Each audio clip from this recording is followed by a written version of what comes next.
মেহজাবিনের পথ চলা জীবনের গল্প। ঝিনাইদহের এক শান্ত গ্রামের মাটির ঘরে জন্ম মেহজাবিনের।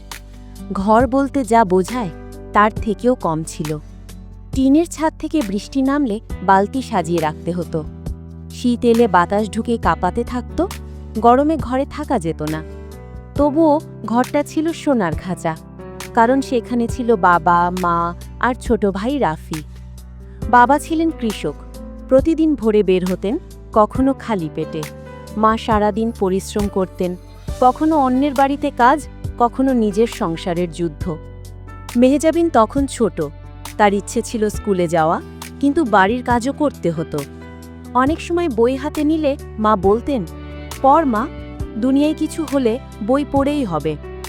এই কথাটাই তার জীবনের ভিত্তি হয়ে দাঁড়ায়। প্রথম সংগ্রাম, স্বপ্ন আর দায়িত্বের টানাপোড়েন। স্কুলে যেতে তাকে কাঁচা রাস্তা পার হতে হতো, বর্ষায় হাঁটুর উপর পানি। অনেকদিন জুতো ছিঁড়ে গেছে, তবুও সে হাঁটত। স্কুলের বাচ্চারা যখন খাবার বের করত, তার কাছে কখনো টিফিন থাকত না। শিক্ষকরা দেখতেন, কিন্তু কিছু বলতেন না, শুধু হাসি মুখে বলতেন, তুই পড়, তোর জীবন বদলায় যাবে। কিন্তু বাড়িতে তখন অশান্তি। বাবা দিনের পর দিন অসুস্থ, কৃষিকাজ কমে গেছে, সংসারে টানাপোড়েন এমন যে একদিন বাবা চুপচাপ বললেন, মেহজাবিনের পড়ালেখা এতদূর আর টানতে পারবো না। মেয়ে শুনে কান্না চেপে রাখল।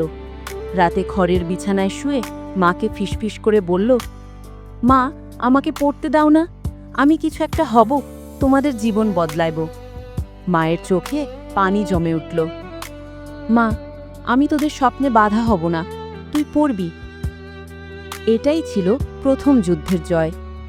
মাঝপথে বিপর্যয়, বাবার অসুস্থতা গভীর হল। এসএসসির আগের মাসে বাবা হঠাৎ বেশি অসুস্থ হয়ে পড়লেন। ডাক্তার বললেন, কিডনির সমস্যা, চিকিৎসা না হলে বিপদ। কিন্তু চিকিৎসার টাকা? মেহজাবিনের মায়ের গলার স্বর ভেঙে গেল। ডাক্তার, আমাদের কাছে এত টাকা নাই। সেই রাতে মেহজাবিনের সামনে দুটো পথ, পড়ালেখা বন্ধ করা অথবা বাবার চিকিৎসার জন্য বাড়ির কাজ করা। সে দ্বিতীয় পথ বেছে নিল। টিউশন করল, বাড়ি বাড়ি সেলাইয়ের কাজ নিল, রাতে পড়ল। নিজের খাওয়াটা কমিয়ে দিল যেন বাবার চিকিৎসার জন্য কিছু টাকা বাঁচে। তারপরেও একসময় বাবার অসুস্থতা বেড়েই গেল। পরীক্ষার দিন হাতে কলম, চোখে পানি। বাবা শুয়ে শুয়ে বললেন, মা, পরীক্ষা দে, তুই যদি থামিস আমার সব কষ্ট বৃথা হবে। সেই দিন সে পরীক্ষার খাতায় অশ্রু না ফেলেই পারেনি। দ্বিতীয় বিপর্যয়, যাকে পেল তাকে হারালো। পরীক্ষার রেজাল্ট ভালো হলো, সবাই খুশি, কিন্তু ঈদের ঠিক 2 দিন আগে বাবার অবস্থা খারাপ হয়ে যায়। গ্রামে হঠাৎ খবর ছড়িয়ে পড়ে, মেহজাবিনের বাবা চলে গেলেন। মেয়েটার পৃথিবী থেমে গেল। তখন বিশ্ববিদ্যালয়ের স্বপ্ন ছিল দূরের আকাশের মতো।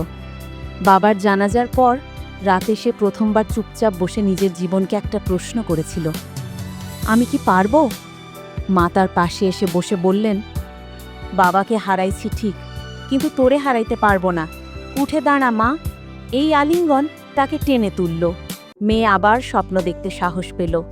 শহরের জীবন, একা লড়াই, অন্ধকারের ভিতর আলো। কলেজে ভর্তি হলো শহরে। মা আর রাফি গ্রামে একা। প্রতি মাসের খরচ জোগাতে সে টিউশন, কোচিং, দোকানের হিসেব যা পাই তাই করে।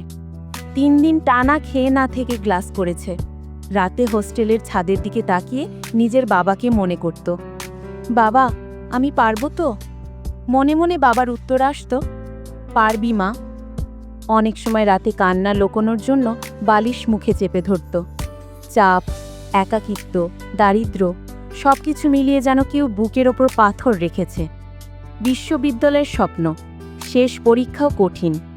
অবশেষে তার বিশ্ববিদ্যালয়ের ভর্তি পরীক্ষা।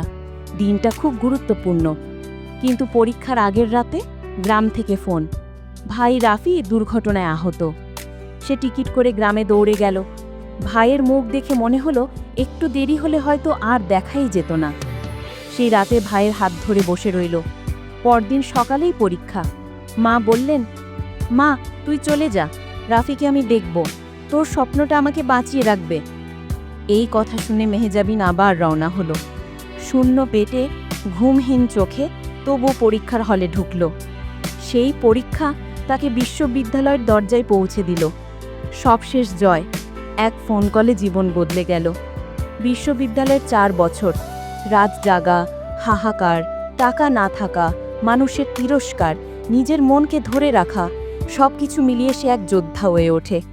অবশেষে চাকরির ইন্টারভিউ, হাতে একজোড়া পুরনো ফাইল, পরে ধোয়া ধোয়া একটা সালোয়ার, কিন্তু চোখে আগুন। ইন্টারভিউতে তাকে জিজ্ঞেস করা হলো, আপনার সবচেয়ে বড় শক্তি কি? সে হেসে বলল, হার না মানা। সেই দিন সন্ধ্যায় মোবাইলে মেল এলো, ইউ আর সিলেক্টেড। মেহজাবিন ফোনটা হাতে ধরে অনেকক্ষণ কাঁদল। মা গ্রাম থেকে ফোন দিয়ে বললেন, বাবার স্বপ্ন পূরণ হইল মা। হয়তো পৃথিবীর সবচেয়ে শান্তির কান্না সেটাই ছিল। আজকের মেহজাবিন, আজ সে শহরের একটি ভালো প্রতিষ্ঠানে কাজ করে। মা আর ভাইকে শহরে এনে দিয়েছে, বাবার জন্য প্রতি শুক্রবার দোয়া করে। সে জানে তার জীবন শুরু হয়েছিল কষ্ট দিয়ে, কিন্তু জিতেছে সে নিজের শক্তিতে। তার গল্প শুনলে মানুষ ভাবে, কষ্ট মানুষকে ভাঙে না, গড়ে তোলে।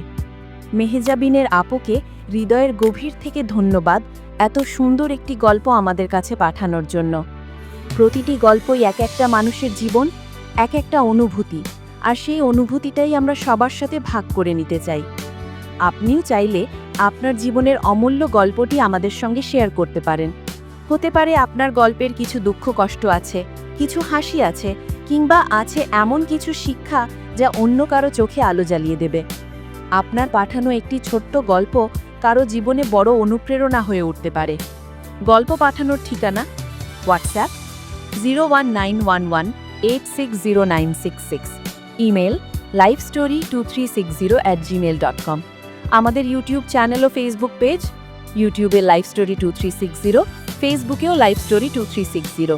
এখানে প্রতিদিনই আমরা মানুষের জীবনের গল্প ধারণ করি, যাতে প্রত্যেকটি গল্প মানুষের হৃদয়ে পৌঁছে যায়। আমাদের ইউটিউব চ্যানেলটি সাবস্ক্রাইব করুন, ফেসবুক পেজটি ফলো দিন। আপনার একটি সাবস্ক্রাইব, একটি ফলো আমাদের আরও হাজারো মানুষের গল্পের কাছে পৌঁছে দেয়। আর আপনার পাঠানো একটি গল্প হয়তো কারো চোখে জল এনে তাকে আবার নতুন করে বাঁচতে শেখাবে। লাইফ স্টোরি 2360, যেখানে প্রতিটি গল্প